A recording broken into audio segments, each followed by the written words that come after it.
Shame. Shame, ladies and gentlemen. Shame on anyone here who degrades and belittles or hardship as vile and revolting as slavery. To compare Hong Kong domestic helper as modern-day slavery is not just inaccurate, but brutally callous to those bound in servitude. Today, I will put a face on slavery by drawing your attention to grim examples of modern-day slavery as defined by the United Nations High Commission for Human Rights. Our second speaker will show that overall in Hong Kong, domestic caregiving is both civil and financially rewarding. Our third speaker will sum up our case. But before I begin, let me address several errors committed by the opposing team. We heard that how bad can it be for the helpers? But surely this isn't the overall picture for the Hong Kong domestic helpers for working in Hong Kong, is it?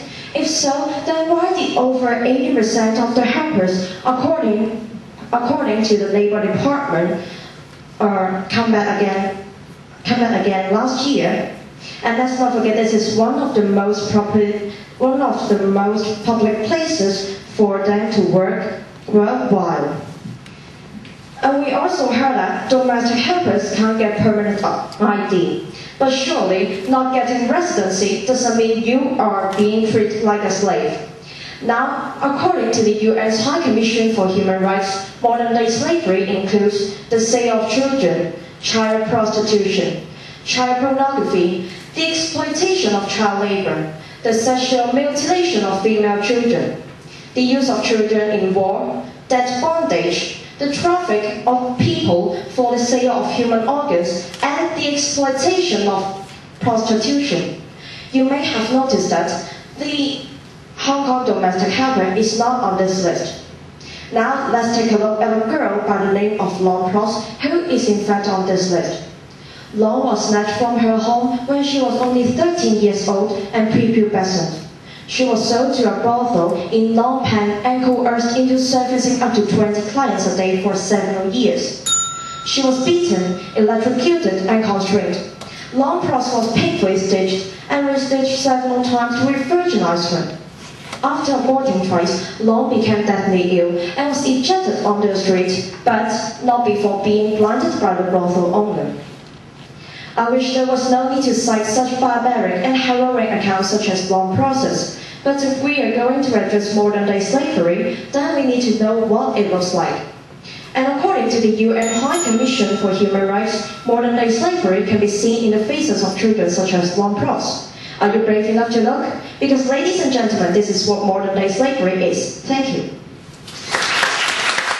Good afternoon, ladies and gentlemen. Our first speaker drew your attention to the UN's definition of modern-day slavery and asked you to take notice that the Hong Kong domestic helper was not mentioned. She also told us that to compare a domestic helper to a modern-day slave is completely demeaning the plight of those trapped in servitude. We were reminded that Franklin D. Roosevelt once said that freedom can only be found when both economic security and independence exist. And I intend to show you today that virtually all our 230,000 domestic helpers enjoy both of these conditions. However, before I begin, I would like to point out where the affirmative team has gone wrong. Again, we hear of how terrible it can be here for domestic helpers. Things happen such as being physically abused and being underpaid. But then we must ask, why do most helpers come and why do most come back if it is so bad? We also heard that they can't work when waiting for trial, but they have the choice to go home. They are not forced to stay here. Now, according to the Philippine Labor Department, the average income for a car mechanic is $144 a month, a postman 160, a teacher 237, an engineer 406, and at the top of this list is everyone wealthy. The Hong Kong domestic helper at $440 per month. Does anyone here know of any slave who makes more money than a chemical engineer? Perhaps the affirmative team could provide us with some example. Now, let us not forget that the armors here are a part of our life. They take care of our children, they cook and clean for us, they do the shopping, they take care of our elderly. They sleep in our home with our children, and we entrust our children's safety and lives with them. Does this sound like the role of a slave?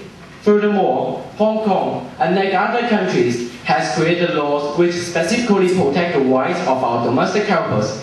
They have a minimum wage, a compulsory day off during the week, a compulsory 2-week vacation each year, transportation pay for them to return to their country, a compulsory health insurance, severance pay, long-term pay, and sickness pay, compulsory food and accommodation allowances. And no one here has all of these benefits. And so, if the domestic helper is the equivalent to our modern-day slavery, then we need to ask the affirmative team, what does that make all of us then?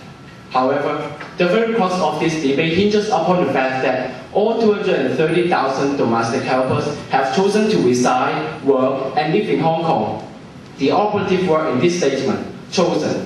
For when one chooses, one has freedom, and this means that automatic domestic helper may suffer in a way of injustices, slavery. Ladies and gentlemen, is not one of them. Thank you. Good afternoon, ladies and gentlemen. Our debate on domestic helpers being the equivalent as a modern slave is now drawing to a close. From the beginning, we have reinforced the words of Franklin D. Roosevelt that for freedom to exist, one needs both financial security and basic independence, both of which Hong Kong domestic helpers have. But before I summarize our case, let me address a few erroneous comments made by the affirmative team. They have lost focus by citing a few drastic examples of how bad it is for domestic helpers working here in Hong Kong. Well, examples such as being overworked and underpaid were given. Well, let's face it, if it were that bad, so many wouldn't come and most wouldn't return to Hong Kong to work. And it's as simple as that, ladies and gentlemen. Well, they said that helpers can't get residency. Well, the mere fact that domestic helpers want to stay in Hong Kong shows that Hong Kong is a good place to live and it is a good place to work and nothing like a slave economy. Now, I'd like to summarize our case. Our first speaker gave modern-day slavery a face by adhering to the definition given by the UN's High Commission for Human Rights. It consisted of horrific examples of children and others who couldn't better their situation because of their lack of choice. We were told that to compare these desperate souls to domestic helpers was simply nothing short of inaccurate and heartless. She painfully drew your attention to the Cambodian girl by the name of Long Cross, who endured rape, torture, and mutilation. She said that if we are going to talk about modern-day slavery, then we needed to know what it looked like, and that it could be seen in the face of children such as Long Cross. We were all asked if we are brave enough to look.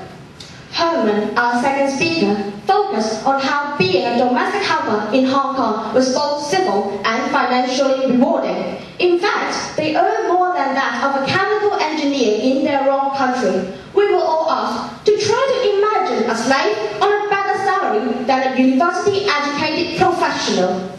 Furthermore, he told us that the hours were part of our lives, homes and families, and to describe them as slaves just didn't fit by anyone's standards. And he went on to point out that Hong Kong had, more than the other places, including Indonesia and the Philippines, have set up more laws to protect and to ensure the rights of domestic helpers.